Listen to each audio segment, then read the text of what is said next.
práctico, ¿sí?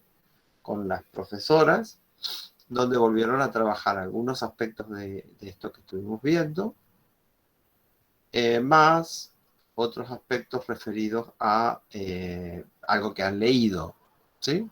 Entonces recordamos básicamente para trabajar esta primera parte sobre los dos principios del acaecer psíquico y las entradas de los diccionarios de psicoanálisis de Laplanche, Pontalis y Rudinesco, que hablan de el concepto de psicoanálisis. Este era el material básico con el que había que trabajar. A eso se suma el hecho que para la primera clase, ustedes tienen el modelo del Peine más la represión y lo inconsciente.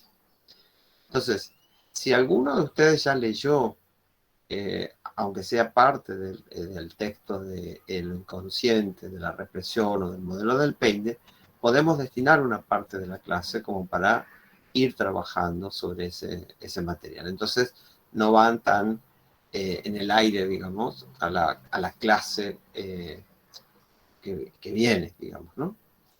Entonces vamos a trabajar primero acerca de la primera parte, lo que correspondía a,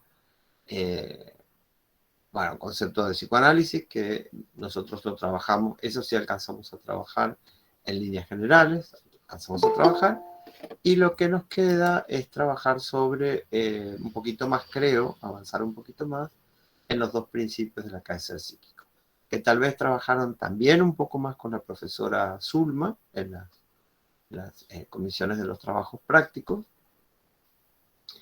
y bueno, y además a eso le sumamos que probablemente ustedes traigan conceptos del año pasado, de la materia de psicología general, y tal vez algo del secundario si tuvieron algo de psicología en el secundario. Ahora, lo que sí, pensando en la clase que nosotros tuvimos el día lunes, a mí algo me llamó la atención, que ustedes recordaban muchos conceptos, y les pido que me aclaren porque no lo sé, recordaban bastantes conceptos tomados de psicología general, pero no trajeron a clase ningún concepto, ninguna vivencia trabajada en psicología evolutiva del niño. Eso me llamó la atención, ¿no? Entonces les pregunto cómo fue la cursada, si les quedó claro, no les quedó claro, tuvieron muchas dificultades. ¿Cómo fue eso? Les pido primero que me en confianza, obviamente eh, con ¿cómo es que se llama? Con privacidad, ¿no? Entre nosotros. Pero eso me llamó la atención porque revisando lo que ustedes habían planteado, trajeron muchas ideas que correspondían a psicología general y que estaban muy bien, digamos, ¿no? O sea, no eran ideas equivocadas ni traídas así de los pelos, ¿no? Muy bien estaban. Y no trajeron de psicología evolutiva 1, que es más reciente inclusive, porque fue el cuatrimestre pasado, y trajeron de otro cuatrimestre anterior, ¿no? Y eso me llamó la atención y les quería preguntar qué es lo que fue, porque nosotros nos apoyamos para trabajar en esta materia en algunos conceptos abordados en psicología general y en psicología evolutiva 1, ¿no es cierto?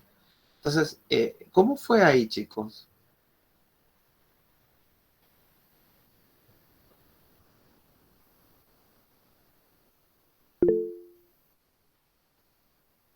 Nos rindió el particular el final de psicología evolutiva 1. No, no, pero a ver, no sé si tampoco hace falta rendir como para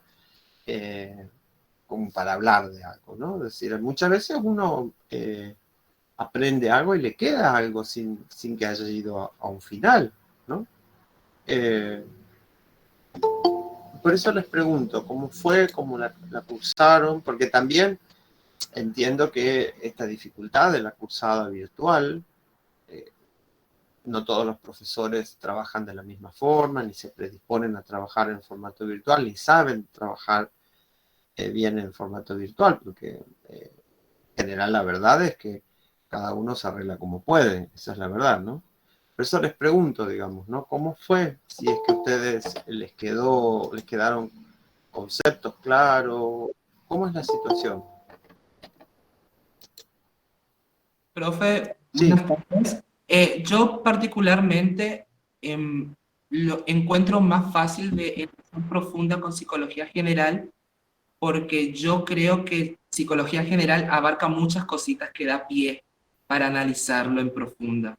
Si bien evolutiva también lo da, pero evolutiva se centra mucho en, en el desarrollo del ciclo vital, en el desarrollo psicomotor del chico. O sea, tienen muchas cosas muy específicas y muy pautadas, que es muy interesante analizarlo desde el punto de vista psicológico, pero desde una mirada más biologicista y conductual. Por ahí en lo profundo, la psicología general nos da el pie para poder analizar la conducta, porque en psicología general nosotros vimos la diferenciación de conducta en personalidad y carácter, que muchas veces se asocia a al modelo profundo de la mente de la psiquis, porque ahí nosotros estamos hablando más de la formación del yo, si es que fue formado en un contexto que lo hizo un poco más adaptable, más flexible o más frágil también. Entonces creo yo que psicología general da mucho pie y es muy rico y facilita aún más para poder abordar conceptos claves de psicología profunda. Yo lo siento así. claro, claro. Sí, lo que pasa es que psicología general seguramente, En bueno, psicología general damos lo que es el psicoanálisis como una de las escuelas claro, base que claro, tiene. Entonces empezamos a desarrollar ya lo que es quién fue su exponente, primera tópica, también exacto, creo que se da la fase de las libido, cosa que no se toca en evolutiva, pero no tal cual así conceptualmente en psicología evolutiva. claro, Entonces, pero por ejemplo, claro, entiendo. A ver, psicología general tiene como objetivo ver los diferentes enfoques de la psicología, uno de los cuales es el psicoanálisis, ¿no? Ahora, y psicología del niño ve distintos aspectos del desarrollo del niño o la niña, eh, pero digamos, esto está atravesado, eso es lo que me llama la atención, por ejemplo, estadio del espejo, ¿sí? El estadio del espejo es un concepto psicoanalítico que Profe, luego se lo toma, sí, en mi caso particular y de algunos compañeros, quizás el problema o el inconveniente con las clases de evolutiva fue que los profesores daban mucha importancia a las opiniones personales de cada alumno y compartían experiencias propias de un tema que empezábamos a hablar recién y recién a lo último, al final de la clase, la profesora empezaba a dar las definiciones o conceptos y ya para esa hora uno estaba muy cansado. Y claro, ya yo muchas veces no entendía las clases por eso, justamente. claro, sí, sí, sí, sí.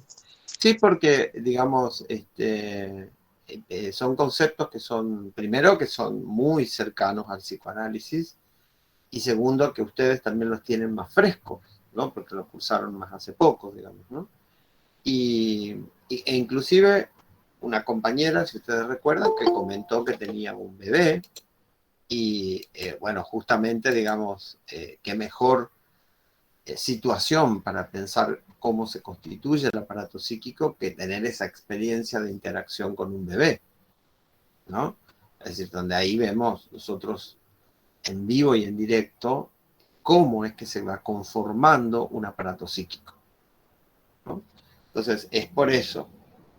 Ok, bueno, tengámoslo en cuenta por las dudas que algunos conceptos que nosotros vamos a trabajar y que retoman conceptos ligados a Evolutiva uno y que ustedes por ahí les queden medio flojos o lo que fuere, lo planteen, pero digamos, esto hay que ir articulándolo, ¿sí? Así que eso hay que tenerlo en cuenta. Esa es una primera cuestión. Una segunda cuestión es ver en relación al concepto de psicoanálisis, ¿hay algo que no haya quedado del todo claro vez pasada?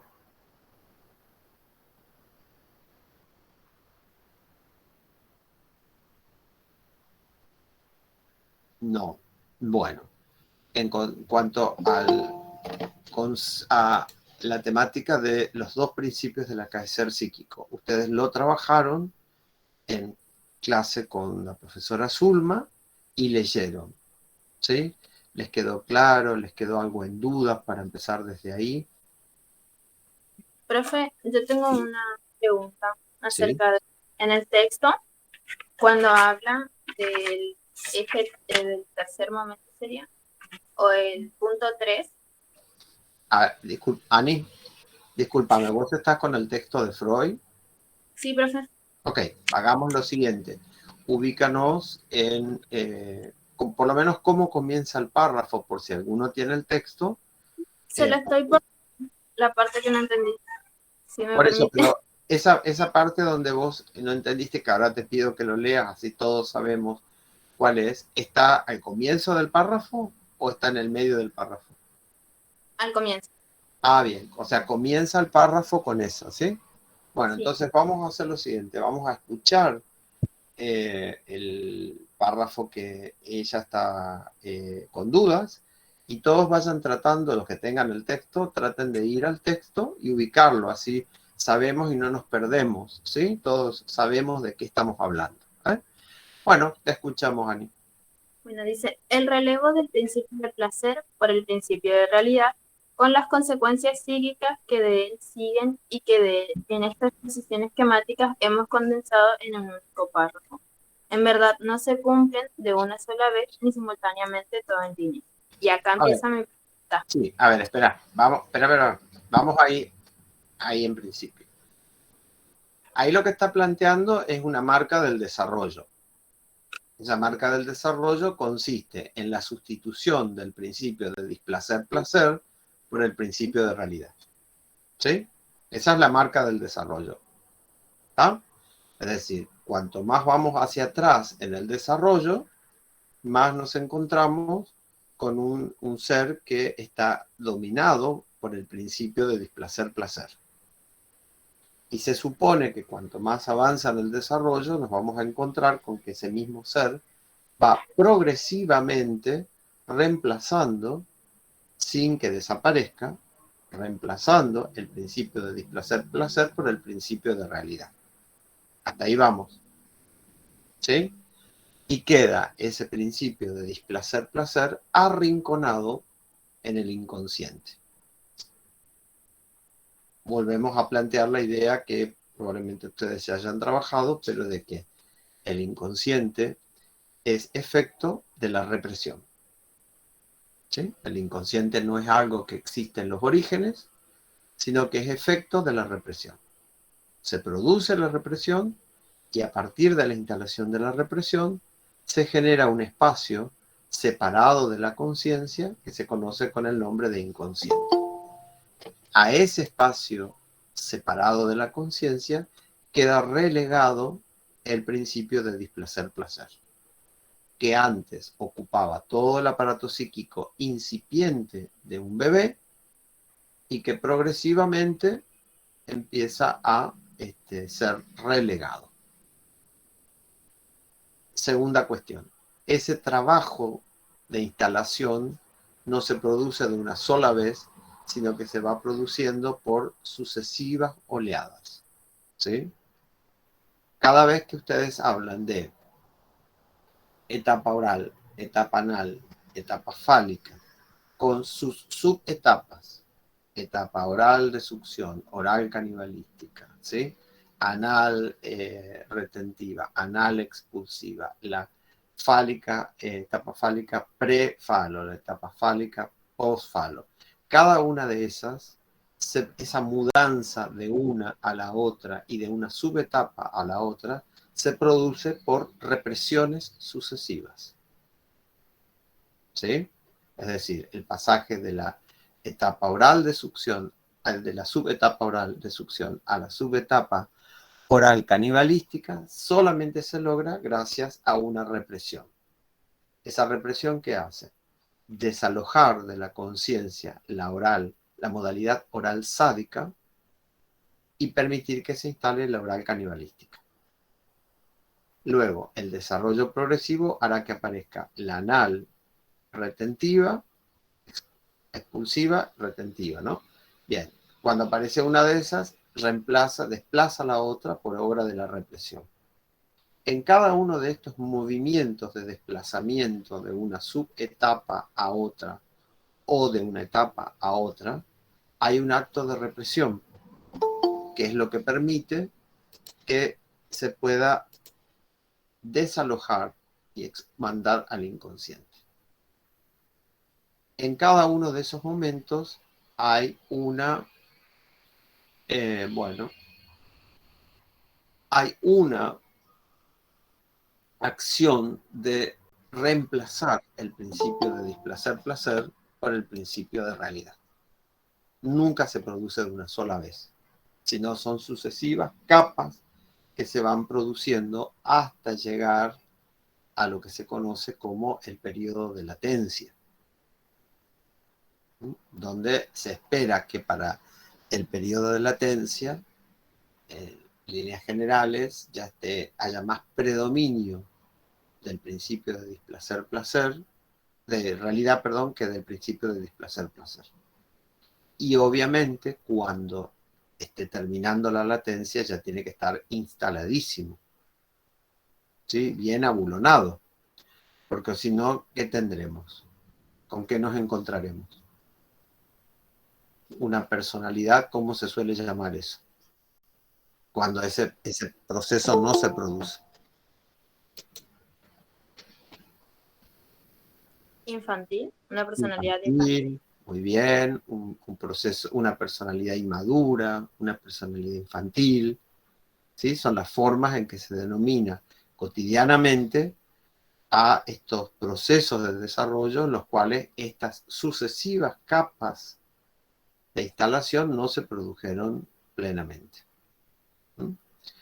Eso es lo primero. Ahora vas a seguir, Ani, pero antes de seguir ahí, yo vuelvo a aclarar que el concepto llamado principio de placer es el nombre con el cual se lo conoce. Ahora, su nombre completo es principio de displacer-placer, ¿sí? Freud lo formuló así porque lo que entiende es que no es que el aparato psíquico está buscando el placer. El aparato psíquico se encuentra con el displacer y a partir de ese encuentro con el displacer huye hacia otro punto que sea más placentero. Pero no es que tiene la intención de buscar el placer como una meta. En realidad no está buscando eso. ¿Sí? ¿Se entiende? ¿Se entiende? Sí, profe. Bueno. ¿Profe? Sí. ¿Sí? Cuando habla de investiduras, ¿también está hablando de la represión? No, eso está hablando después. Primero vamos a ver lo que termina Ani, porque no sé si está eso ahí para no empezar a desviarnos y después atendemos lo que vos estás planteando. Así que si ahora no se contesta eso, recuérdamelo y lo trabajamos. Ok, entonces prosigue en tu lectura. Bueno, ya me contestó acá, pero las pulsiones se comportan primero en forma autoerótica. Encuentran satisfacción en el propio cuerpo. Y de ahí que no llegan a la situación de la frustración, esa que obligó a instituir el principio de realidad. Y mi pregunta era, ¿cuáles eran las situaciones de frustración y por qué estas por qué el principio de realidad la van a instituir? Y con lo que me estaba explicando, como que ya, porque primero era protótipo, ahora, después... Vamos a hacer un par de comentarios más para enriquecer un poco esto que vos estás planteando. Este es un comentario que yo les pido que ustedes lo guarden para cuando veamos segunda tópica, solamente que lo adelantamos ahora, ¿sí? Freud va a plantear que en el desarrollo del yo existen tres momentos. Hay un primer momento del yo que se llama yo realidad inicial, un segundo momento que se llama yo placer purificado y un tercer momento que se llama yo realidad definitivo. El yo realidad inicial es el que corresponde a los primeros meses de vida, donde ese yo muy incipiente del niño, muy aún no del todo sólido, sus primeras experiencias en contacto con la realidad,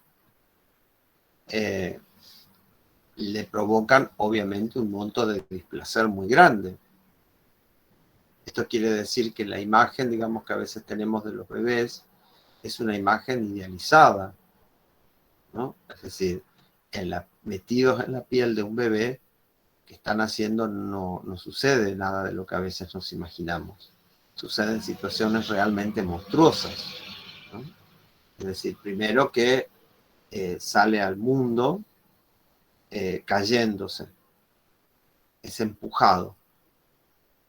Segundo, que recibe una cantidad de estímulos traumatizantes, sonoros, visuales. Tercero, que es obligado a respirar, a cambiar de un ambiente acuático a un ambiente aéreo. Cuando es obligado a respirar, se introduce oxígeno en los pulmones y el oxígeno quema. Es decir, el acto de respirar es, en el caso del bebé, es una gran quemazón que provoca muchísima angustia.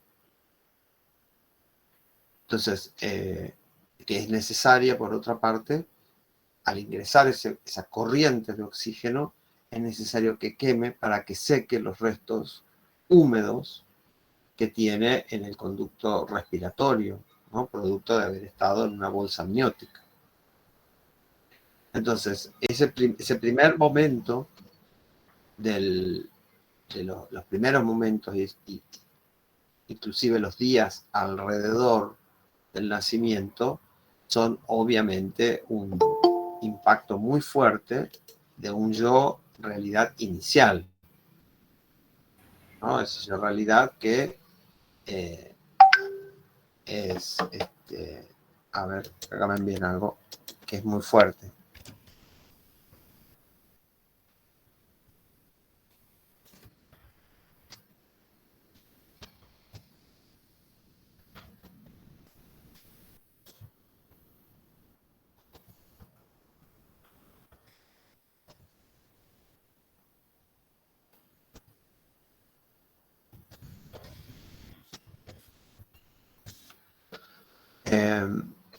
Entonces, lo que sucede es que ese yo realidad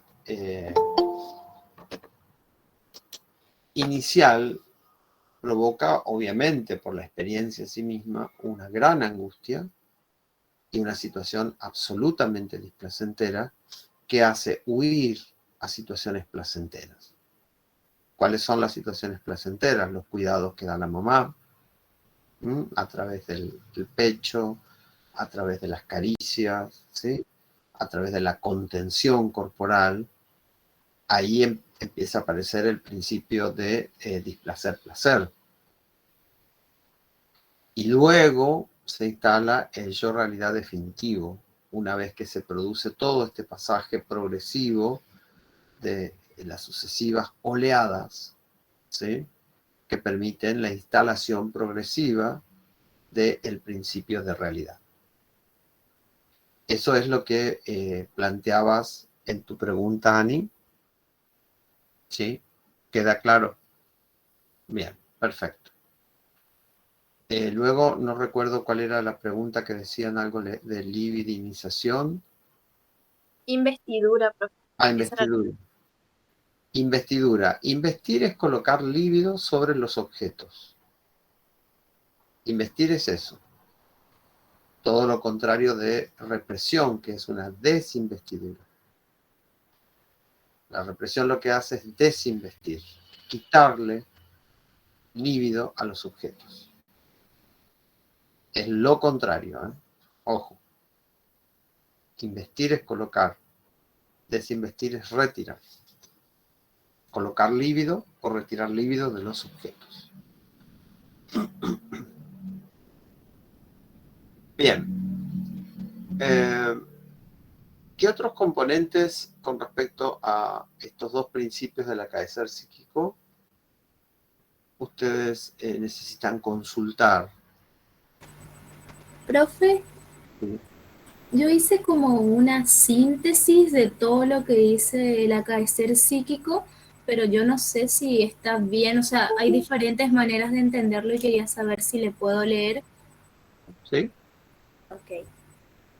Bueno, el artículo y los dos principios del funcionamiento psíquico de la mente derivan de otras dos fuentes de Freud, los cuales eran Proyecto de Psicología y capítulo 7, la interpretación de los sueños. Es como si Freud recapitulara las formaciones anteriores para poner a su propia inspección sus hipótesis anteriores y prepararlas para que sirviesen de base para el esclarecimiento teórico en el futuro. El tema principal del mismo es la diferencia entre los dos principios reguladores, que sería el principio del placer y el principio de realidad, que dominan los procesos primarios y secundarios, y también se verán cómo se van construyendo los mismos. Y ahí yo puse que toda neurosis tiene la consecuencia y tendencia de expulsar al enfermo de la vida real, de sacar o perturbarlo de su realidad, es decir, ya poner muy mal al paciente. Sí, ahora discúlpame un segundito. Ajá. Está bien lo que vos estás diciendo, solamente vamos a introducir ahí otro elemento. Ajá. Entre la primera parte que vos nombraste y cuando empezás a hablar la situación del neurótico, ¿sí? Podemos ir introduciendo otra parte que nos permite entender cómo es en la vida común y corriente. En general, cuando Freud está hablando, hay veces que está hablando del neurótico común y corriente, que sería más o menos la condición que podemos pensar la normalidad, y hay veces que está hablando del neurótico como una persona ya con una patología mental. ¿Sí? Entonces, en el caso como el presente, en realidad todos nosotros estamos aspirando siempre a evitación del displacer. ¿Sí? Porque lo que nosotros tenemos es el hecho de que todo ese trabajo, digamos, que del principio de realidad, es muy arduo, es un trabajo psíquico e implica un desgaste de energía. ¿Sí? Implica un trabajo.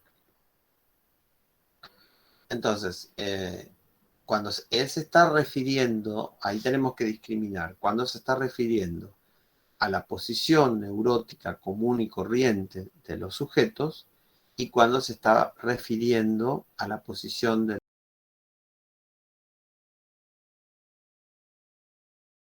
neurótico en tanto que de un trastorno, ¿sí? De una condición de trastorno psíquico que llamamos neurosis, ¿no? Que es distinto. ¿Por qué? Porque en el caso de la posición del sujeto neurótico, valga la redundancia, común y corriente, ¿con qué nos encontramos? Con un sujeto que le cuesta manejar siempre, no siempre lo maneja bien a la realidad, al principio de realidad, y que siempre está el principio de placer aspirando a conseguir las cosas sin tanto sufrimiento, sin tanto esfuerzo, ¿sí? Sin tantas vueltas, ¿sí? Quiere algo inmediato, quiere algo ya, quiere algo que sea placer sin límites, etc. Bien. ¿Y qué hacemos en la condición del sujeto normal? Y más o menos lo vamos regulando. Tenemos vías de escape para eso, como por ejemplo el sueño. Es una vía de escape de eso. Una vía de satisfacción, como dice el texto, la satisfacción alucinatoria de deseos, ¿no? Entonces, una vía de escape. Ahora, no es la misma, no es la misma situación del sujeto con un trastorno neurótico, donde aquello que en la condición normal se restringe al sueño o se restringe a hacer un chiste que nosotros hacemos en la vida o se restringe a algún lapsus o algún acto fallido. En el caso del sujeto con el trastorno neurótico, ¿qué le sucede?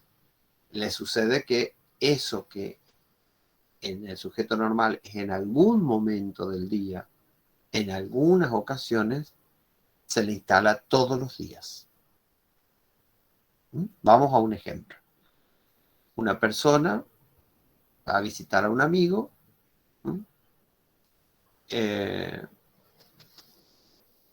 conversa la llave de su casa en la casa del amigo.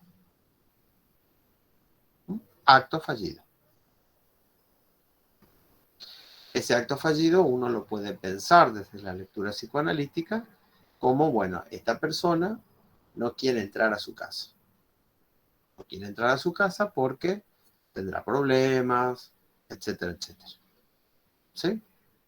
Entonces, su fantasía es no ingresar a la casa, no saber lo que está pasando en esa casa.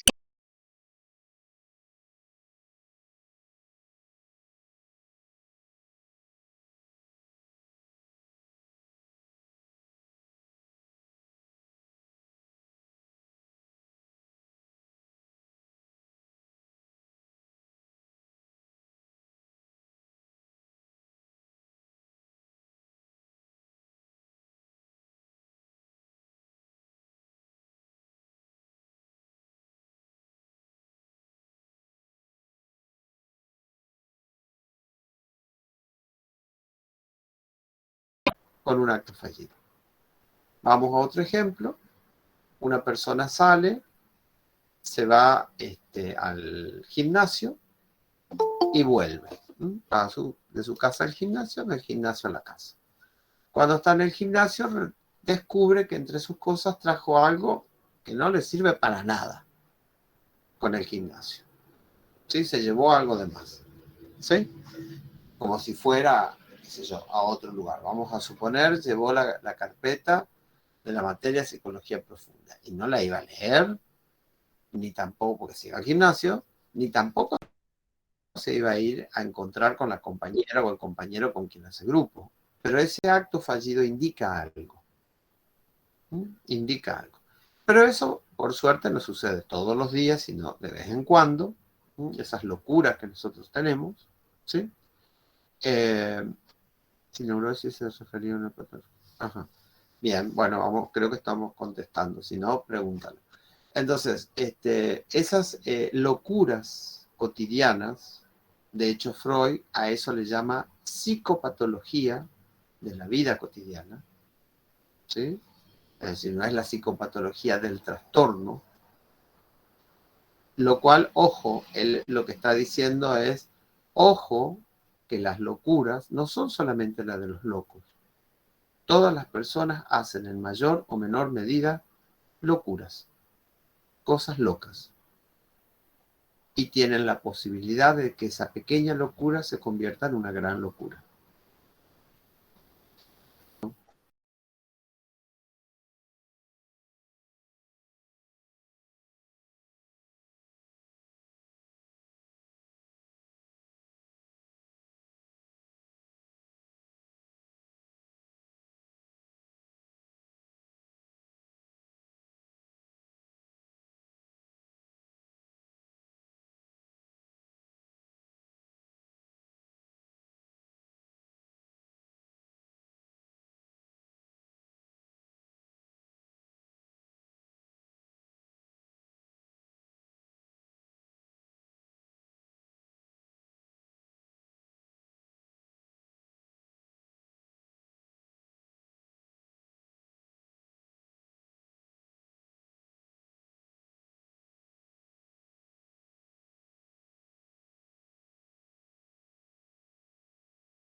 sino que pasa a ocupar cada vez más espacio en la vida cotidiana de la persona.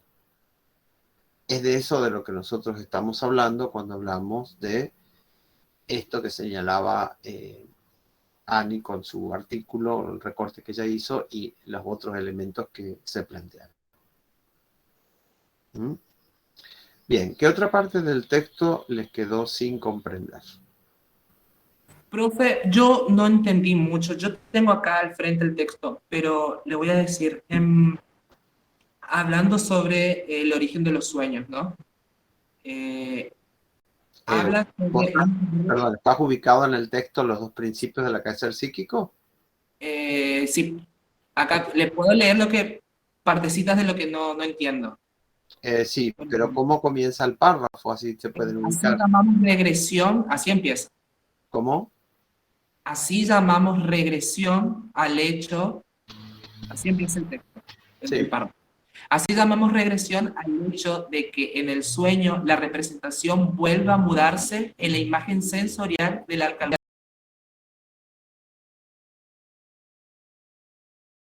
Hace es que en vez que en el trabajo del sueño aparezca la representación que nosotros adoptamos ya simbólicamente, nos hace que retrocedamos de alguna manera a la imagen sensorial primitiva, la primera imagen o la primera percepción que nosotros tuvimos antes de consolidarnos como símbolo.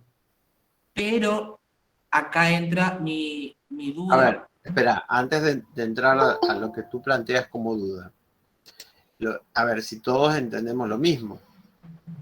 Porque ahí lo que está planteando es toda experiencia en la vida real, ¿sí? El aparato psíquico lo metaboliza y lo transforma en un concepto que es una construcción psíquica a partir de una experiencia real, sensorial, como dice. ¿Sí? Sí. Pero en el caso de la regresión sucede lo contrario, es decir, se va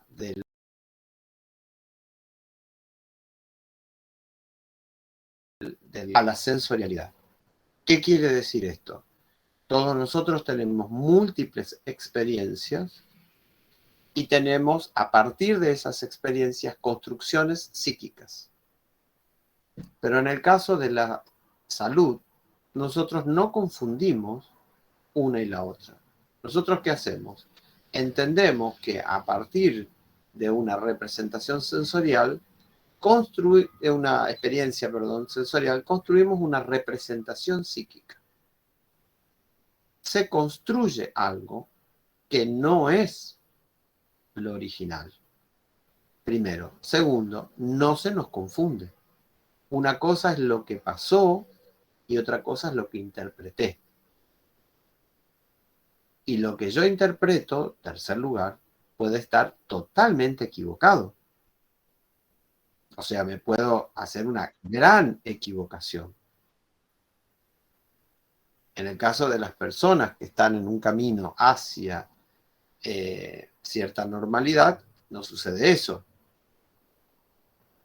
Es decir, primero que hacemos construcciones psíquicas. Segundo, que esas construcciones psíquicas son representaciones a partir de experiencias sensoriales. Pero representaciones que no son copia fiel de lo que está afuera, sino que ya están agregadas con otros elementos que yo tengo ya. Y tercero, esas representaciones, que son interpretaciones, pueden ser interpretaciones equivocadas. Por eso decimos, bueno, yo creo que pasó eso, yo creo que yo estoy mal por esto, yo creo que tal cosa, con lo cual la persona está queriendo decir, puedo estar equivocándome.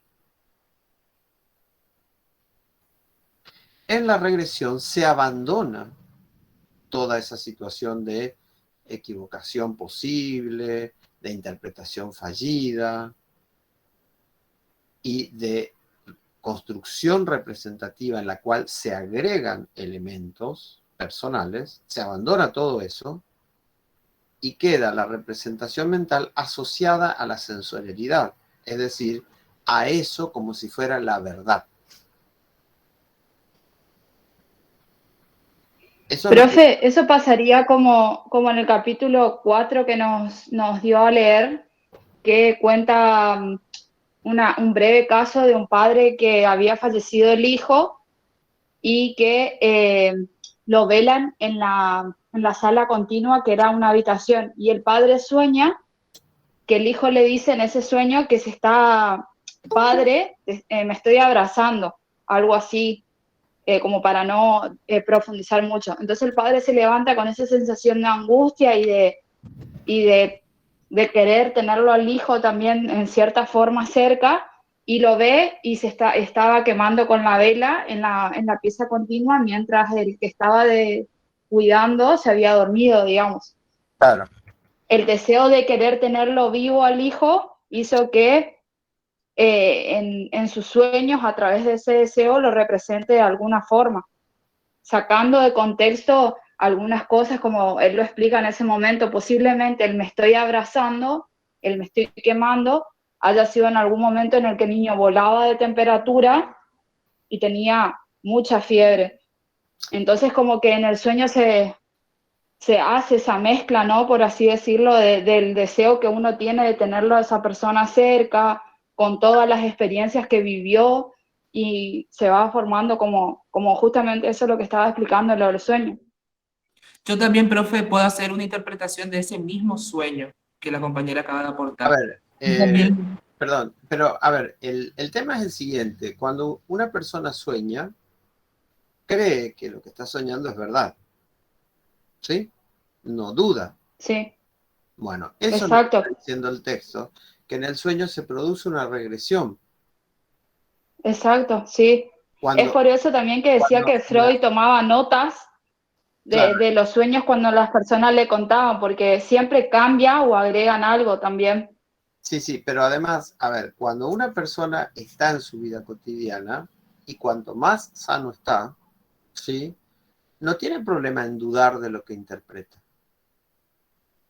Cuanto más enferma está la persona, tiene una seguridad inamovible, ¿sí? pero está Eh, está Sí, mal profe, claro. también, profe. entonces, lo que quiero, ahora vamos, pero lo que quiero decir es que nos entendamos en lo siguiente. Esto es necesario que nosotros lo entendamos. Todas las construcciones psíquicas que nosotros hacemos a partir de experiencias cargadas de sensorialidad, por supuesto, de vivencias, ¿sí? No son copia fiel. Son construcciones en las cuales yo las matizo, les pongo mis experiencias anteriores. Por lo tanto, siempre, siempre, siempre, siempre, la interpretación no es una copia fiel, sino que guarda alguna distancia de la evidencia original. Ahora, dicho eso, también hay que decir que la persona pone en duda, cuanto más salud tiene, pone en duda si eso es así o no. Cuando una persona dice, yo sufro porque ¿será por eso? Esa es la duda que le permite a la persona estar más sana. Porque si la persona, cuanto más firme está, que sufre por esto, por esto, por esto, por esto, y bueno, está cada vez peor. Aunque parezca racional su fundamento, está cada vez peor. Porque no hay espacio para meter la duda ni para cambiar. Entonces, Profe, sí, eso que usted dice, la construcción, ¿son la representación cosa y la representación palabra? ¿O no, no, no, esta no. Sería más la representación palabra eso. Representación palabra. Entonces, las personas dudan. ¿Por qué? Porque saben que lo que uno construye como idea no es lo que sucedió, es la interpretación que uno hace de algo. Y cuanto más aferrada está a que su interpretación es verdad, está peor. El ejemplo de eso es el sueño. En el sueño uno cree, pero en cuanto se despierta, se da cuenta que eso no era verdad. andásele cambiar a un enfermo su idea. No la cambia. Porque cree eso. Ya sea el obsesivo que tiene que limpiar 74 veces algo y no 73 ni 75, o ya sea la persona que ve cosas que el resto no está viendo. Entonces, ¿qué sucede en esos casos? Una regresión desde el plano de la construcción psíquica queda pegado nuevamente a lo sensorial. Yo eso lo vi. Yo vi que por aquí pasaba un ejército, pero nadie más que esa persona lo vio y el resto estaban todos ahí. Entonces, no hay duda cuando uno está en un estado de patología. Ahora, la persona en la normalidad se caracteriza por esa posibilidad de poner en dudas aquello que está interpretando. Entonces, vuelvo a repetir, la escena, digamos, más común del neurótico que va a la terapia psicológica, y bueno, él plantea, bueno, yo sufro por esto, por esto, por esto, y no es por eso, nunca es por eso. Eso es lo que interpreta y que lo toma como si fuera verdad. No quiere decir que eso no sea parte, pero no es lo único. Eso es lo primero que dice en esa selección, en ese extracto que tomaste tú. ¿Sí? En eso nos tenemos que poner de acuerdo todos, porque esa es la base de la conceptualización psicoanalítica. Si nosotros eso no nos ponemos de acuerdo, vamos a estar en cualquier psicología, pero no la psicología psicoanalítica. Eso es lo primero que hay que entender. ¿Sí? Entonces, todos los procesos psíquicos son construcciones que el sujeto hace a partir de vivencias, pero son eso, construcciones que no son copia, sino que son construcciones en las cuales además yo meto mi cuchara y por supuesto lo que sale nunca es exactamente igual a lo anterior. Pero eso somos todos los seres humanos lo hacemos. La diferencia está en si yo puedo o no puedo cuestionar eso que creo. Ahí sí. Y cuanto más regresión hay, es decir, cuanto más se desplaza desde esa idea que yo creo, la tomo como si fuera una verdad, estoy peor. Esa es la regresión de la que habla. ¿Sí? Es una regresión, ¿por qué? Porque la secuencia es esta: vivencia cargada de sensorialidad, y a partir de ella yo construyo una representación psíquica. A partir de ella, o sea, paso de acá a acá. Primer momento, segundo momento. Ahora, en la regresión, esto vuelve hacia acá. Es como en el sueño. Con la diferencia de que en el sueño es un breve momento y me despierto y descubro que era un sueño. Y en estos otros casos lo que aparece es que la persona sigue creyendo en eso. Eso es lo primero, por eso te interrumpí. Porque esa primera parte es fundamental que nos quede claro, porque si no estamos mirando cualquier psicología y no es la psicología psicoanalítica. Profe, una consulta. Sí. Estas construcciones de vivencia que usted decía, ¿tiene que ver con lo que sería la huella anémica? ¿O la huella anémica es solamente producida a partir de las vivencias de satisfacción? No, las huellas anémicas son los restos que quedan, pero que ya son interpretaciones. Porque, a ver, restos que quedan de experiencias, ¿sí? Pero ¿qué quedan? Restos. No queda la experiencia en su totalidad. Quedan restos. O sea, fíjense que ahí ya está bien lo que vos estás planteando, porque lo que queda es un resto, no es la experiencia en su totalidad. Por lo tanto, la experiencia ya fue segmentada. y algo de esa experiencia quedó inscrito como huella anémica. Por lo tanto, lo que se inscribió no es la experiencia, sino que es un retazo. ¿Y ese retazo necesariamente tiene que ser satisfactorio? No, no, no, no. No, no, Yo lo no. interpreto como que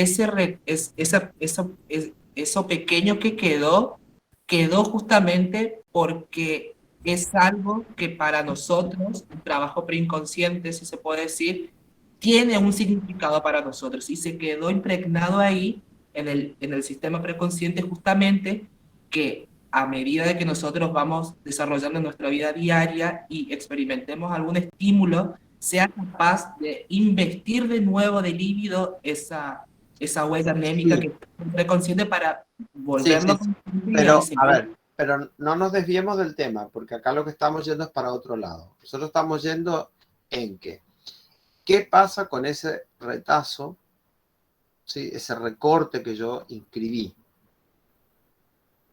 Ok, si es un retazo, no es la totalidad de la experiencia. La totalidad de la experiencia está perdida, ya no se la recupera. Se inscribe un retazo. Por lo tanto, ya lo que está inscrito no es exactamente lo que pasó. Lo que está inscrito es una parcialidad. Por lo tanto, cuando aparece una nueva experiencia, esta nueva experiencia se tiñe con esta parcialidad que ya estaba antes, generando aún una mayor distancia entre la representación y la experiencia que dio origen. Entonces, las experiencias están perdidas. Quedan inscripciones en términos de una huella, pero que son inscripciones de segmentos parciales, nunca la totalidad. No es que cuando se levanta la represión uno se encuentra con la experiencia tal cual sucedió. No existe eso. Eso es lo que aparece, por ejemplo, la propuesta que aparece en la hipnosis. Pero Freud lo que hace justamente es alejarse de esas teorías, como habíamos visto la vez pasada, ¿sí? Porque eran muy precarias y volvía a aparecer el problema. Y porque además eso que se encuentra tiene mucho sesgo de fantasía armada, porque la experiencia está perdida, nunca más se la va a encontrar. Entonces son construcciones que se hacen a partir de ciertas huellas, de ciertas marcas que quedaron, que son extractos de la experiencia, pero nunca la experiencia total. Y que además esas marcas van a influir sobre las nuevas construcciones psíquicas. Con más razón tenemos que poder dudar de la construcción psíquica que hago. Primero, porque nunca representa la experiencia. Segundo, porque además eso está teñido de retazos de experiencias. Entonces, ¿de qué realidad verdadera me están hablando? No existe. Es imposible. Excepto cuanto más uno está enfermo, que más cree que de verdad es así como se imagina. Ese es el orden de lo que se llama la vida psíquica. Así como está, o la realidad psíquica. Profe, Así como disculpe. está la realidad material, tenemos la realidad psíquica. Y la realidad psíquica tiene esta característica. La experiencia está perdida para siempre. En su reemplazo quedó una construcción psíquica que no es una copia, sino que es una construcción, como el nombre lo indica, que es una representación. Pero la representación nunca es la copia. No es un calcado, es una representación. Representación sí quiere decir una construcción que un sujeto hace en la cual inevitablemente le pone su sello personal. ¿Mm? ¿Esto qué quiere decir? La mamá podrá poner la mejor onda con ese bebé, pero la vivencia del bebé no es la de la madre. La vivencia del bebé es personal, lo mira desde su punto de vista. Y quizás la madre cree que está haciendo bien y no está haciendo bien. Y de eso está llenísimo toda la historia de personas que tienen la buena intención, pero que están haciendo daño. Y creen que lo que hacen está bien.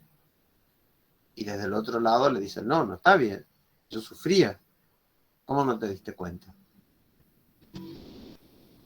Entonces, una cosa es la vivencia, que está perdida, y otra cosa es la interpretación. La vida psíquica no trabaja con la vivencia, trabaja con la representación. Representación que se construye a partir de una vivencia, pero que puede ser totalmente distorsionada. ¿Cómo no te diste cuenta de esto? No, no me di cuenta nunca. Entonces, ¿por qué la persona no se da cuenta? Porque puede tener interpretaciones que son absolutamente equivocadas, que no representan para nada la realidad. ¿Se entiende de lo que estamos hablando? Eso es muy necesario que nos quede bien en claro para ubicarnos en la teoría psicoanalítica. Aquí no se trabaja con la experiencia, sino con la construcción que el sujeto hace, la representación que el sujeto hace. Es con esa, y además con los márgenes que tiene de cuestionar su propia representación. Dicho eso, que es esa introducción a lo que el compañero leyó, en la cual todos nos tenemos que poner de acuerdo, porque si no, no estamos hablando de psicología psicoanalítica, ahí sí podemos seguir leyendo lo que vos estabas planteando. ¿Yo, profe, o cuál? No, Gonzalo puede ser. Y acá es a donde no entendí muy bien. En lo que dice, lo que ocurre en los sueños alucinatorios, no podemos describirlo de otro modo que diciendo lo siguiente. La excitación toma un camino de reflujo. En lugar de propagarse hacia el extremo motor del aparato, lo hace hacia el extremo sensorial y por último alcanza el sistema de las percepciones. Yo tratando de guiarme con el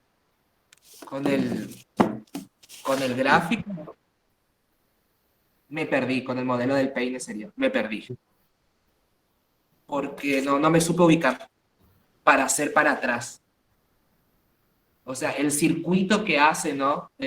O que se toma en el sueño alucinatorio. No lo entendí. En la satisfacción alucinatoria. Claro. Sí. Sí. Sí, a ver.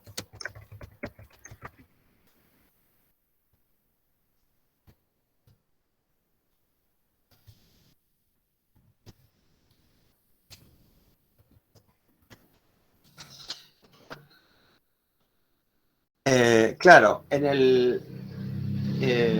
no, lo que el compañero, lo que está leyendo es del cáncer psíquico, pero él está asociando con el modelo del peine. Eso es lo que está asociando ahora, por eso es que se pierde la compañera y pregunta eso.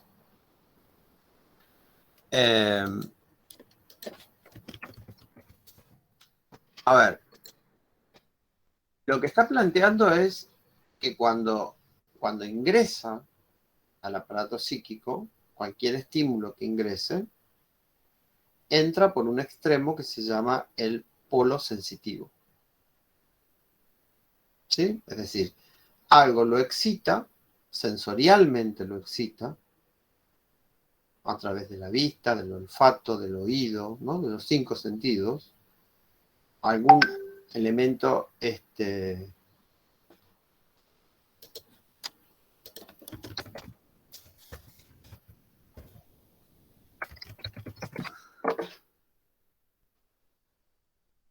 algún elemento así, y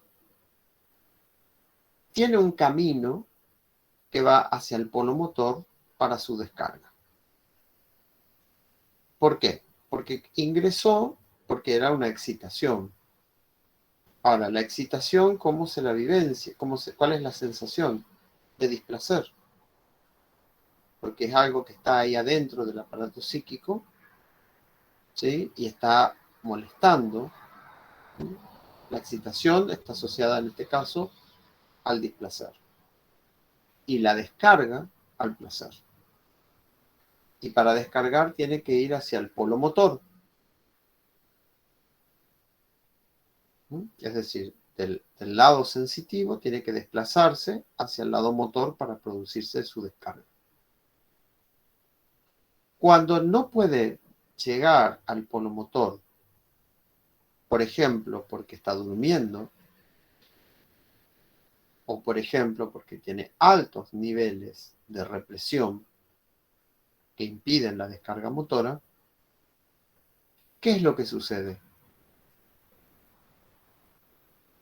Esa excitación necesita descargarse. Por lo tanto, vuelve hacia atrás, hacia el polo sensitivo. Pero ojo, vamos a aclarar algo. Acá estamos hablando de 2 regresiones. En realidad hay 3 regresiones. Acá estamos hablando de 2 regresiones totalmente distintas. La que leímos recién en la introducción que vos hiciste y la que vos estás haciendo por comparación con el modelo del peine, que es otra cosa distinta. Por eso es que hay que tratar de no mezclarlas. Vos lo que estás planteando en la primera parte de tu texto es una regresión general de todo el aparato psíquico cuando va de la representación a lo sensorial. Lo segundo que estás planteando es otra regresión, es la regresión del sueño. Es otra regresión. La regresión del sueño, lo que no puede hacer el sujeto en su descarga motora, lo realiza en su descarga de sueño. Y vuelve para atrás sobre las representaciones y las toma como si fuera verdad. Pero son 2 regresiones distintas. Yo te pido que vos te remitas a lo que estabas leyendo, porque si no se empieza a confundir y se empieza a generar otra cuestión. Vos habías leído una pequeña parte y luego venía tu duda. Y lo que estabas leyendo correspondía con los 2 principios del acaecer psíquico. ¿Qué es lo que preguntabas? Claro, yo entiendo que hay 3 tipos de regresiones y sé también que la primera regresión habla de otra muy distinta a la regresión del sueño, pero yo no me sabía ubicar. Pero espera, porque todavía no cerraste lo de los 2 principios del acaecer psíquico y ya está por abrir otro problema. Por eso, vayamos a los 2 principios del acaecer psíquico.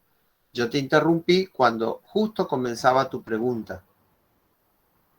Entonces, vayamos a tu pregunta. ¿Tienes apagado el micrófono? Mi pregunta en sí es, ¿qué posibilita esa regresión? ¿Si es el deseo displacer o es otra cosa más? No, en lo que vos estabas leyendo, lo que vos leías hoy, no lo que interpretaste y conectaste con el modelo del peine. Lo que vos estabas leyendo, lo que te está planteando es la patología. Lo que vos leíste hoy correspondía a la patología. Por eso lo que te propongo es que vos sigas leyendo, porque vos ahí tenías una pregunta. Que sigas leyendo de donde dejaste. Bueno, una vez partió sensorial, de alguna vez partió. Y dice, pero este paso exige justificación.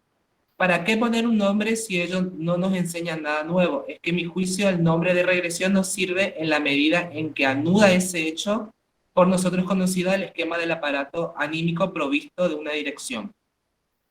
Así continúa.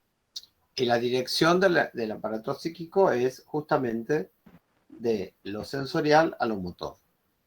Esa es la dirección. ¿Sí? Sensorial. Lo que sucede es que muchas veces, por ejemplo, en el caso de las personas que han abusado de la represión como mecanismo, han instalado una alteración dentro del aparato psíquico, entonces todo el tiempo está en regresión, todo el tiempo en regresión. ¿Mm? ¿Qué es lo que sucede cuando la persona ya está con un trastorno neurótico? Cuando la persona está con un trastorno neurótico, no es que lo hace de vez en cuando y cuando no le queda otra, lo hace todos los días. Eso es lo que se podría llamar, si acabo de formar una fijación. Altera la marcha del aparato psíquico, todo el tiempo la está alterando, todo el tiempo va para atrás, todo el tiempo va para atrás. Ya no es algo ocasional, eso es algo constante. Pero estamos hablando, obviamente, de una persona con un trastorno. Pregunta, ¿qué página es eso que estás leyendo? 537.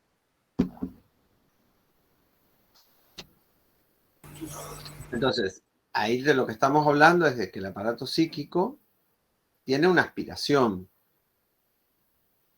La aspiración es, ¿de qué texto? Los dos principios del acaecer psíquico. No, profe, está leyendo sobre la psicología de los procesos oníricos porque las formulaciones de los dos principios del acaecer psíquico es la página, empieza en la página 219 y no llega hasta la 500, no sé cuánto. A ver, perdón, vamos a ponernos de acuerdo. Nosotros, Profe, perdón, profe, no. Perdón, vamos a ponernos de acuerdo porque esto es la neurosis. Nosotros no estamos hablando ahora de la interpretación de los sueños. Nosotros estamos hablando de los dos principios del acaecer psíquico. En ningún momento dijimos vamos a trabajar con la interpretación de los sueños. No, porque si no, esto es una locura. Así empieza la neurosis. Yo cambié y me imaginé que yo no estoy en la cabeza de ustedes, discúlpenme. Yo estoy en mi cabeza apenas en la mía. Ni en la mía a veces puedo estar. Entonces, nosotros estamos trabajando con los dos principios del acaecer psíquico. Vamos a ubicarnos en eso. Sí, porque si no, hacemos una ensalada que nosotros no nos entendemos ni nosotros. Entonces, estamos hablando de los dos principios del acaecer psíquico. Cuando ustedes se vayan a rendir el final, ahí recién van a empezar a relacionar todo con todo. Por ahora, tranquilos y trabajen con cada texto. Nadie les va a pedir que ustedes hagan asociaciones fantásticas ni nada, sino justamente todo lo contrario, porque sabemos que es complejo el texto, los textos. Entonces nosotros nos acotamos a lo que pide cada texto. Por ahora no se les va a pedir. Cuando vayan a presentarse al final, sí, ahí van a tener que hacer todas las articulaciones. Pero por ahora es nada más texto con texto. ¿Mm? Bien. ¿Qué más de los dos principios del acaecer psíquico? profe, eso, disculpe, eso era lo que hoy yo le estaba leyendo y que después me perdí porque yo tenía entendido que hoy eran los dos principios del acaecer psíquico y íbamos a retomar la primera clase, por eso me perdí cuando empezaron a hablar del modelo del peine y eso. Quería saber si le puedo continuar leyendo, yo era la que leyó lo de la neurosis. Sí. Bueno, yo lo que continuaba era que existe una unión entre el proceso de represión en el origen de la neurosis, en la perturbación de lo real. El neurótico no soporta su realidad y uno de los casos más extremos de este no soportar de la realidad lo muestran ciertos casos de psicosis alucinatorias en donde justamente al no soportar su propia realidad crean una alternativa reinterpretándola y adoptándola a su concepción personal, alejándose de esta forma de la realidad objetiva, creando un mundo propio en la parte. ¿Puede estar bien eso, profe? Sí, a ver, ¿y qué es lo que entiendes tú de todo eso? Y que básicamente al no soportar su realidad, dice, yo primero entendía que había una diferencia entre el neurótico y el psicótico, pero hoy nuevamente entendí que no es lo mismo una neurosis así común de la vida cotidiana a una neurosis ya como una más compleja. y eso era lo que yo podía entender del texto. Sí, a ver, para que no genere tanta confusión, porque no hace falta que ustedes tengan claridad en qué es una neurosis, qué es una psicosis, eso lo verán más adelante, en otra materia. Ustedes lo que tienen que saber es que hay un trastorno, ¿sí? Que es una alteración cualitativa del aparato psíquico. Y que cuando no hay un trastorno, la persona tiene un comportamiento que más o menos es similar para todos. Hoy dimos dos marcas. La primera marca que dijimos es todo lo que forma parte de la vida psíquica son conjuntos de representaciones, ¿sí? Que se construyen a partir de experiencias de la realidad, pero que están marcadas por huellas, marcas, ¿sí? Huellas némicas, y que eso que se construye es una representación que difiere de la realidad y además donde el sujeto se cuestiona, tiene capacidad de cuestionarse acerca de la veracidad que tiene esa representación. Nada de esto sucede en el caso del trastorno. Con un trastorno ya estamos hablando de una patología, es una alteración del aparato psíquico en la cual la persona utilizó sistemáticamente la represión como un mecanismo de defensa, abusó, y esa utilización reiterada hace que el aparato psíquico no quede exactamente igual y que tenga una tendencia a, más que a la descarga, sino a girar hacia la regresión. Profe, Bien.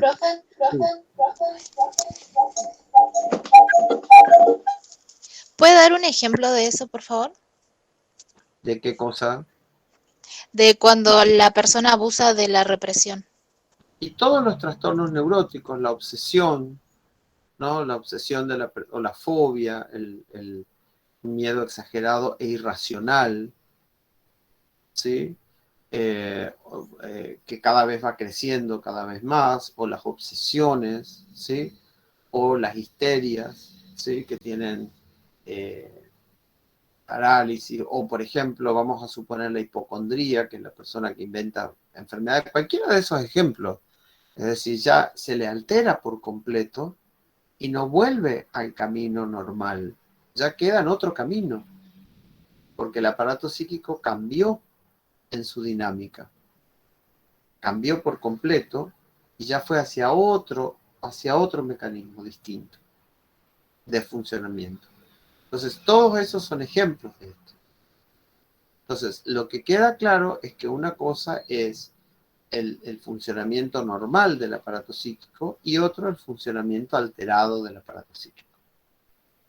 En el funcionamiento normal del aparato psíquico, lo que más se aproxima para entender, lo que más se aproxima al funcionamiento alterado es justamente el sueño, porque la vía motora de descarga está impedida y se vuelve hacia la vía alucinatoria. Pero en el caso del sueño es breve y uno se despierta y vuelve a conectarse a la realidad. En el caso de la neurosis, del trastorno instalado, no es breve, eso continúa. Y si no hay una intervención terapéutica, sigue y sigue y sigue y cada vez más y abarca cada vez más áreas. Entonces, esa sería la diferencia de lo que vos estabas hablando, Barbie. ¿Sí? Entonces, ahí, ¿qué nosotros tenemos? Las características del funcionamiento. Entonces, ahí ustedes en esa línea ustedes pueden colocar la energía libre, el principio del placer, la ausencia de contradicción, la ausencia de cronología, el lenguaje simbólico, como los elementos que caracterizan a lo que se llama el proceso primario. Y después tienen los elementos que caracterizan al proceso secundario donde ahí colocan el principio de realidad, la energía ligada,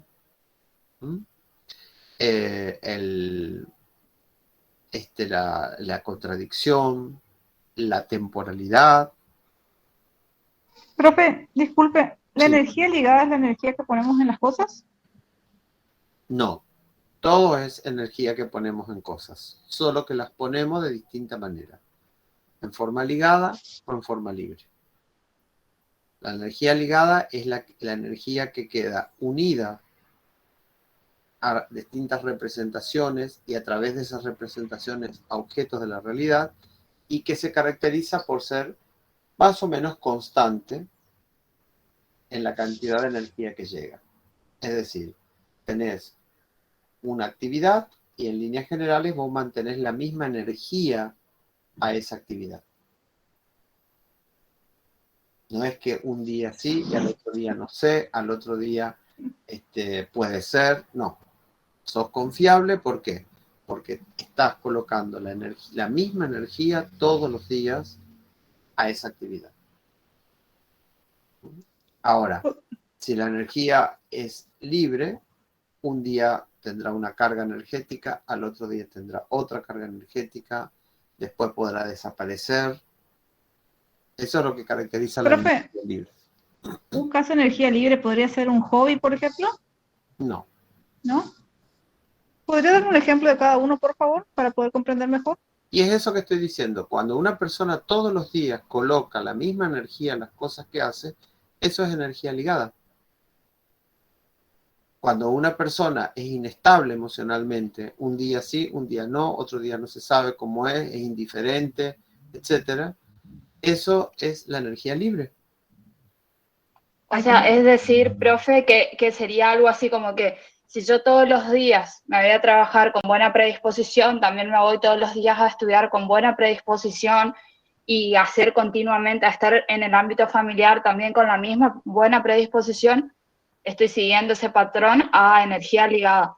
Y en cambio, si un día voy a trabajar, rompo todas las cosas de mi trabajo, después voy y estoy en mi familia y estoy campante, como que si nada hubiese pasado. Y si voy a clases otros días y me pongo a gritar y hacer un montón de cosas, sería como... Pero, a ver, en realidad no lo ves por comparar distintas situaciones, sino por comparar la misma situación en distintos momentos. Ah, bien, bien, bien, ahí Una entendí. persona que establece un vínculo con otro, ¿sí? Profe, por ejemplo, que un día yo le súper quiero a una persona, Bien, le amo, bien.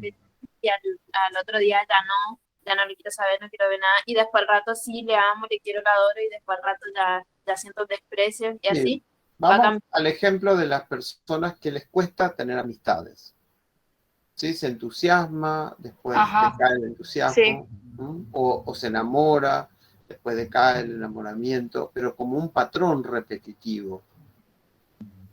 Ajá. ¿Sí? Nos está hablando dentro de la energía libre, porque no es que la persona Entendido. no tiene control de eso, por su inmadurez, Claro. por los problemas que tiene, entonces obviamente no es confiable. ¿Tiene que ver con su control emocional, profe? Claro, tiene que ver con los niveles de patología que tiene. Porque una persona si le está pasando eso, y bueno, muy normal no es. No puede presentarse como normalidad eso. Eso cae estrictamente sobre un campo de la patología. ¿No? Profe, ¿se puede hablar de energía libre en un infante, en un niño? Claro, sí, eso sí es típico ahí. Pero, a ver, en un niño. Cuando uno va creciendo, tiene que mayor manejo de las emociones. Si es que se está desarrollando normalmente, sí. Obviamente, si no, sigue como una criatura, es infantil. Y una persona que se desarrolló, convengamos, normalmente, igual tiene un porcentaje de energía libre, ¿no es cierto? ¿O es mínimo? No, eso siempre hay algo, un resto, pero no ocupa el lugar central de su vida. Prepondera la otra, la energía ligada. Claro, si estamos hablando de la normalidad, sí. Estamos, profe, entendí, gracias. Bueno, Bueno, esas serían las características generales de lo que es esto que estamos viendo de este texto, los dos principios del quehacer psíquico. ¿Sí? Bien. Profe, ¿podría hacerle una última consulta antes de pasar a otro tema? ¿Sí?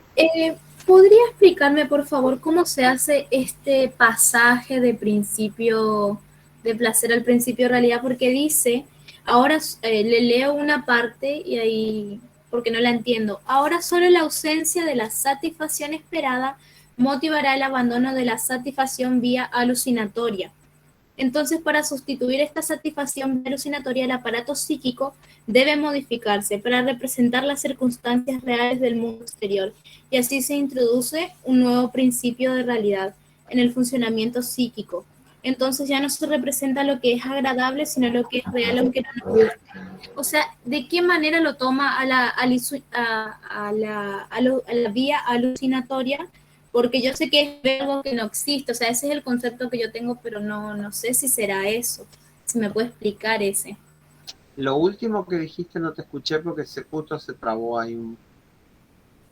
Que no sé cómo se lo toma a este concepto de vía alucinatoria, o sea, cómo se realiza ese pasaje del principio de placer a principio de realidad. Sí, pero vos estás haciendo dos preguntas ahí. Por un lado, cómo se produce el pasaje, como decíamos hoy, por las sucesivas represiones que permiten el pasaje de la etapa oral 1 a la etapa oral 2, de la etapa anal 1 a la etapa anal 2, de la etapa fálica 1 a la etapa fálica 2, etc. Así se va sustituyendo el principio de placer por el principio de realidad. Eso es lo que, por un lado. Y después preguntabas algo de la alucinación. Sí, que vía alucinatoria, Sí. ¿cómo ¿en qué sentido se lo entendería? Yo lo entiendo que es ver algo que no existe. No sé si se lo toma desde ese sentido. No. Lo que está diciendo es que, vuelvo a reiterar la idea, el aparato psíquico tiene una direccionalidad, que es desde el polo sensitivo hasta el polo motor, ¿sí? Es decir, esto que ingresa en el aparato psíquico por vía de los sentidos y que produce una excitación, y como toda excitación es displacentera, tiene un destino que es la descarga motora. ¿Sí? Es así. Ese es su camino. Cuando no se puede lograr la descarga motora, aparece la vía alucinatoria. En la vía alucinatoria, lo que se hace es toda la carga energética que se está desplazando desde el polo sensitivo hacia el polo motor para su descarga. ¿Por qué? Porque para salir del aparato psíquico también tiene que ir acumulando energía para poder pegar el salto.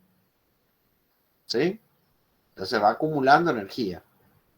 Toda esa acumulación de energía que no puede descargarse porque se encuentra vedado, ese cúmulo de energía que se acumuló, valga la redundancia, vuelve para atrás. Y la vía sensitiva se vuelve aún más intensa porque recibió toda esta carga energética. ¿Sí? Entonces, fíjense qué es lo que nos sucede. Tenemos el aparato psíquico. Determinados estímulos ingresan al aparato psíquico. ¿Sí? Para ingresar al aparato psíquico tienen que tener un monto de energía. Tienen que estar acompañados de alguna energía. ¿Sí? Ejemplo. Todos tenemos experiencias que nos hemos olvidado y hay otras que nos acordamos. Esas experiencias que nos acordamos tienen una mayor carga energética. Por eso nos acordamos. Las que tienen baja carga energética ni siquiera ingresan al aparato psíquico. Entonces, para ingresar al aparato psíquico y que quede registrado, ya de por sí tiene que tener una carga energética. ¿Sí? O sea, tiene que tener algún tipo de carga energética, si no, ni la registra el aparato psíquico.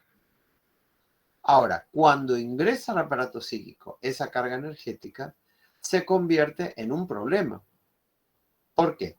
Porque esa excitación se acompaña de la vivencia de displacer, porque es algo que está adentro y que hay que descargarlo.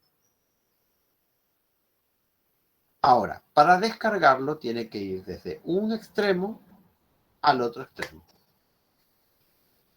Y además, para descargarlo, tiene que juntar energía para que pueda pegar el salto y salir de vuelta del aparato psíquico.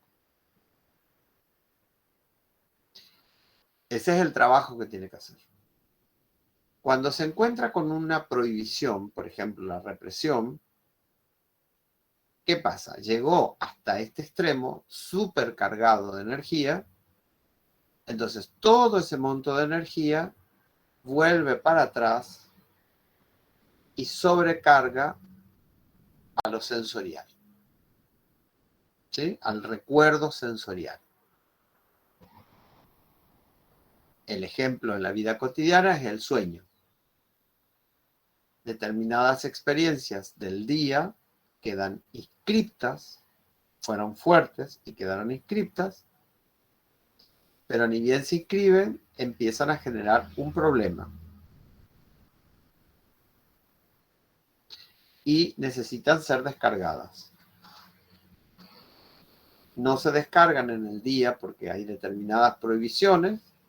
Entonces eso hace que al ir acumulando otras cargas energéticas, eso invista el recuerdo. Y el recuerdo aumente su valor. Por eso la persona cuando sueña cree que eso es verdad. ¿Sí? Entonces, el camino del aparato psíquico es este. Y cuando no le queda otra, tiene que hacer lo otro. Pero lo que quiere hacer es esto, la descarga motora. Vamos a un ejemplo muy vulgar, muy cotidiano. No es lo mismo enamorarse idílicamente que enamorarse en la realidad. Aunque uno quiere enamorarse en la realidad, no idílicamente. Quiere tocar, quiere agarrar. Lo otro es una vía regresiva, porque por algún motivo no se puede acceder al objeto. Pero la tendencia del aparato psíquico es a la descarga motora. Profe, disculpe, si la descarga siempre se hace, por ejemplo, a través de la fantasía, en el sueño, ¿no? ¿Eso se transforma en patología después? Si no puede las descargas realizarse por vía motora. El sueño no es patológico. El sueño no es patológico. ¿Y qué sucede, profe, si en una situación usted está planteando que la descarga siempre, o lo normal sería que sea por la vía motora? Y cuando no sucede por ahí, vuelve a la vía sensitiva y cuando se acumula se manifiesta, por ejemplo, en el sueño. No sé si entendí mal. Claro. Si hay una tendencia que suceda eso, por ejemplo, alguien que tiende a reprimirse mucho de forma consciente por X situación en la vida real, ¿qué sucede con esas personas? Por ejemplo, una persona en situación de encierro. No sé, le doy un ejemplo, un preso que no puede llevar a cabo sus deseos porque está encerrado.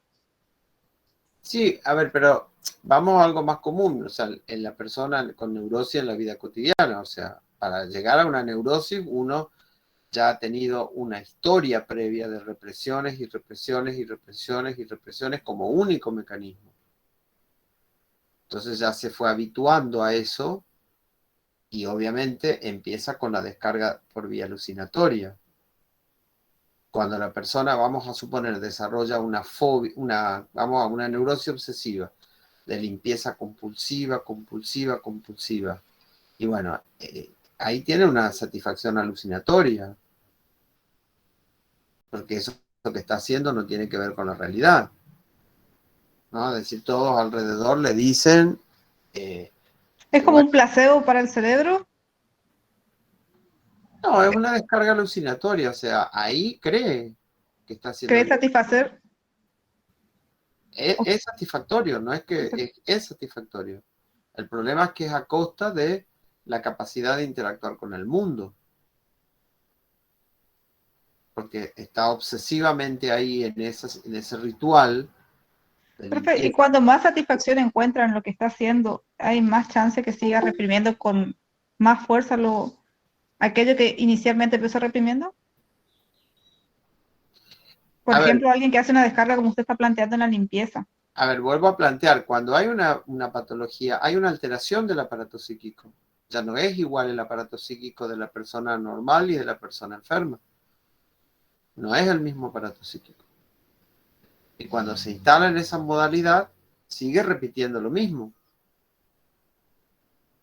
Sigue repitiendo la misma alteración y así continúa y continúa sin parar. No queda igual. Y por lo tanto las relaciones con la realidad y la relación consigo mismo no queda igual tampoco. Nada queda igual. Ya se altera por completo. Y hay que hacer todo un enorme trabajo para intentar restablecer de vuelta. Es eso lo que sucede. Ok, gracias, profe. Bien. ¿El fantasear es una descarga alucinatoria también? Sí, sí, sí. Sí, también. Bueno, entonces, son las ideas generales con las cuales ustedes tienen que posicionarse respecto a los dos principios del acaecer psíquico. La misma regla que decíamos con respecto al acaecer psíquico en relación a que la realidad psíquica es la realidad de las representaciones de experiencias y que esas representaciones no son copia, sino que son construcciones personales. Esa regla que para toda la teoría psicoanalítica, esa regla se aplica a la interpretación de los sueños, para poder entender, obviamente. Entonces, en este texto ustedes van a encontrarse con 3 gráficos de peine, ¿sí? Caracterizados. El primero, por ser un peine con todos los dientes, completo. El segundo empieza a estar más despeinado, digamos, le falta un diente. Y el tercero, aún más. Si ustedes comparan los 3 gráficos que caracterizan al modelo del peine, ustedes van a encontrar esas diferencias. ¿En qué consiste? El primer modelo, en el que no le falta ningún diente, es un modelo que Freud toma de la física. Acuérdense que en la época en la cual Freud desarrolla sus investigaciones, el modelo de la física era muy fuerte y todas las ciencias o las investigaciones que aspiraran a ser científicas debían adoptar el modelo de la física. Entonces, ese modelo, ese gráfico, primer gráfico, es un modelo tomado del campo de la física, en la cual hay un polo motor, un polo sensitivo, hay una serie de dientes, hay una direccionalidad, hay una flecha de ingreso y una flecha de egreso, donde todo funcionaría como si fuera una maquinita, como un relojito, que va teniendo cada parte y todo funciona como si fuera una máquina. Modelo extraído directamente de las ciencias físicas. En ese primer gráfico lo importante es entender que hay un punto de ingreso, un punto de egreso. En el medio hay una serie de dientes que son todas las otras inscripciones que uno va acumulando a lo largo de la vida. Hay una flecha por la cual ingresa y una flecha por la cual egresa. Para que ingrese, recordamos que tiene que tener un determinado monto, si no, no existe. Vuelvo a repetir el ejemplo. Día a día tenemos miles de experiencias y ni nos acordamos de muy pocas. Solamente aquellas que han sido más cargadas energéticamente, esas son las que han ingresado dentro del aparato psíquico. Y con el mismo sentido, para poder egresar del aparato psíquico, también tienen que acumular una carga energética que les permita pegar el salto desde adentro hacia afuera. Asimismo, esa flecha que va subiendo y la otra flecha que va bajando, tiene que ver con el hecho de que cuanto más sube la flecha, más displacer hay. Y cuanto más se descarga, más placer hay. Entonces, del lado sensitivo tenemos la excitación, ¿sí? Y su displacer, asociado con el displacer. Y del lado motor nosotros tenemos la descarga y asociado con la sensación de placer. ¿Sí? Y por otro lado, ustedes tienen una flecha que tiene una direccionalidad que va desde el polo sensitivo hacia el polo motor. ¿Sí? Bien.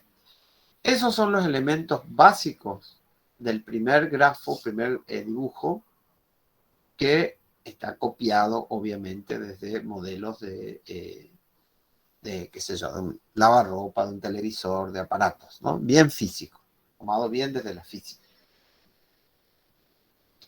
A partir de ese modelo, él empieza a pensar qué sucede en la mente humana.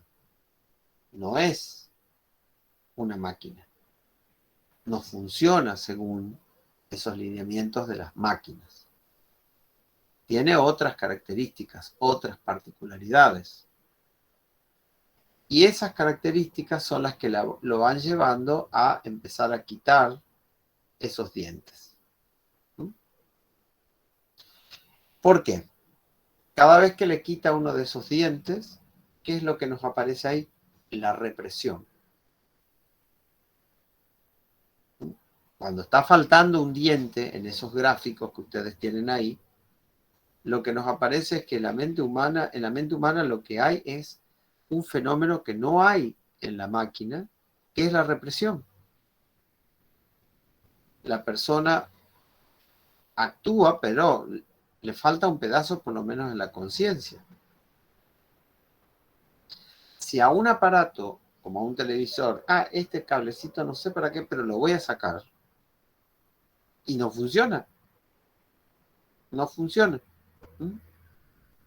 En cambio, en la mente humana, esté o no esté el cablecito, igual sigue funcionando. Produce efectos distintos, pero igual sigue funcionando.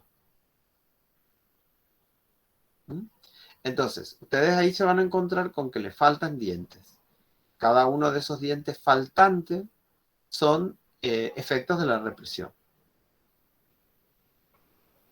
Ahora, que esté reprimido no quiere decir que no siga produciendo efectos. O sea, está ausente para la conciencia, no para el aparato psíquico. ¿Por qué? Y porque está ausente para la conciencia, pero está en el inconsciente. Y desde el inconsciente sigue produciendo sus efectos. ¿Se entiende? Entonces, eso es lo que ustedes tienen que entender cuando estén trabajando con ese modelo del pain. Y por otro lado, el otro elemento es que además de ese funcionamiento así, que va desde el polo motor, del sensitivo al motor, él le agrega un modelo regrediente, que también convive con el progrediente, que es el que va hacia atrás. ¿Sí? ¿Y por qué va hacia atrás? Como decíamos hoy, porque la represión impide la descarga motora. Entonces, al llegar, va en esta dirección, se topa con la represión, entonces se ve obligado a volver. Y cuando vuelve, lo que hace es recarga la parte sensorial, y como tiene la sobrecarga de energía que vino de acá, esto empieza a crecer, a crecer, a crecer cada vez más. Y la persona cree a pie juntillas en eso que soñó, la persona cree a pie juntillas en esa fantasía que explica por qué sufre. ¿Sí? Vamos a suponer la persona que se va a la terapia y empieza su bla, bla, bla, bla, bla, a contar por qué sufre. ¿Sí? Bien. Esa persona, obviamente, está creyendo firmemente en eso que está en ese discurso que está teniendo, que le da sentido a su sufrimiento, etc. ¿Y qué está haciendo? No pudo obtener la descarga y fue hacia atrás, de vuelta. Entonces, eso que se imagina, etcétera, lo toma como si fuera verdad. No lo toma como si fuera, no sé, yo me imagino que yo estoy sufriendo, pero no sé si es así. No, lo toma como una verdad. Sufro por esto. Entonces, el trabajo justamente es cuestionar esa certeza absoluta que la persona tiene. ¿Por qué? Porque de esa forma se puede hacer volver otra vez a desandar este camino hacia atrás y volver otra vez hacia el camino hacia la descarga motora. O sea, volver a restablecer el camino del aparato psíquico de vuelta. ¿Se entiende? Esa sería la secuencia que se está hablando acá. Entonces, las inscripciones, que serían esos dientes, porque en realidad lo que sucede es que no es que hay un número limitado de dientes, sino que es infinito, porque son infinitas las experiencias que nosotros tenemos. Es como si fuera un diente que cada vez puede incorporar cada vez más y más y más experiencias. Un peine, perdón, que puede incorporar cada vez más y más experiencias. ¿Sí? Entonces, esas inscripciones, que son cada uno de esos dientes que van apareciendo, repito lo que dije hace un rato, para que se inscriba no es cualquier experiencia, tiene que ser una experiencia que esté cargada energéticamente, que nos haya impactado, ya sea por lo placentero o por lo displacentero, pero que nos impacte. Una experiencia que sea una más del montón, y bueno,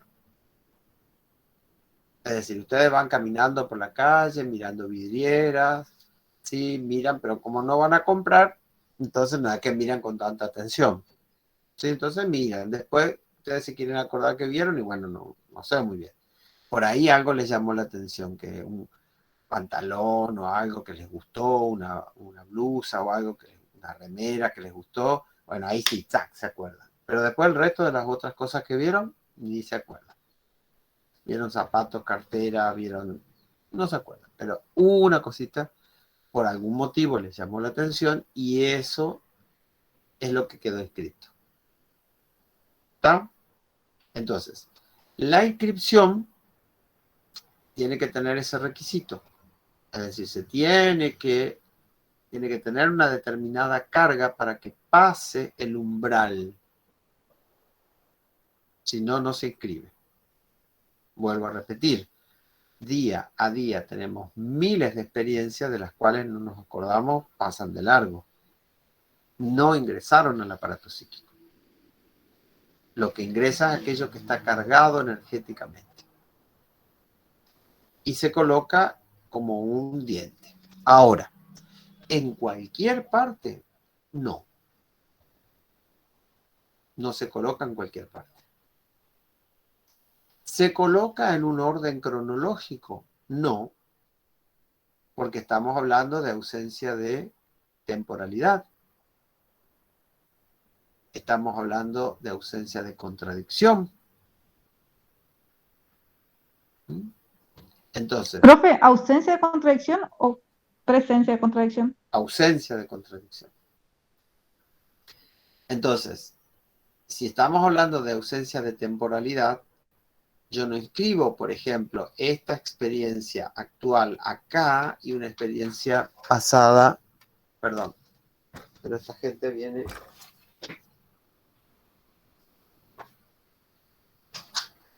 Hola, buenas tardes.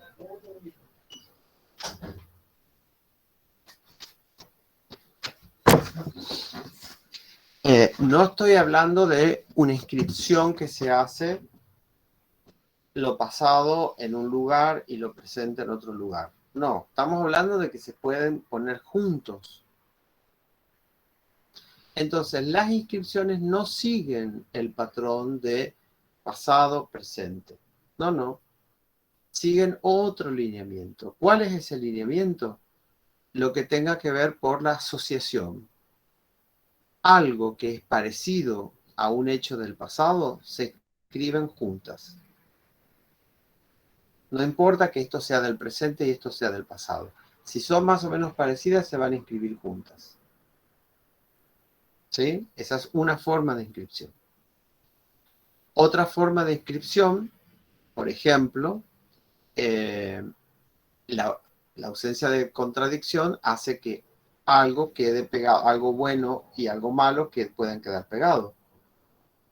Si nosotros tuviéramos que ordenar desde el plano de la conciencia con la contradicción, no pondríamos juntos, pondríamos separados, porque algo es bueno y algo es malo. Pero en este caso, como hay ausencia de contradicción, los elementos que son buenos y los elementos que son malos pueden quedar juntos, porque comparten alguna característica en común. Entonces, no se inscriben según el orden de la lógica de la conciencia, se inscriben según el orden de la lógica del inconsciente, es decir, según la lógica del proceso primario. ¿Se entiende lo que estamos diciendo? Sí, profe. Bueno, con esos elementos, lean lo que puedan para el texto, para entender el texto. Igual lo vamos a volver a trabajar nuevamente nosotros, pero hagan casi todos los sábados. Hay veces que yo no puedo, pero casi todos los sábados podré. Ya les iré avisando. Por lo pronto, nos estamos encontrando de vuelta el sábado que viene para trabajar nuevamente esto. Entonces vayan anotando sus dudas y registren todo. ¿Está? No, profe, Muchas gracias, profe, por su Bueno, tiempo. suerte, que les vaya bien. Chao, chao, buen fin de. Profe, Nos vemos, profe. Ya se fue el profe. Pucha. El primero que se desconectó. Pucha, Nos que vemos en clase, chicos.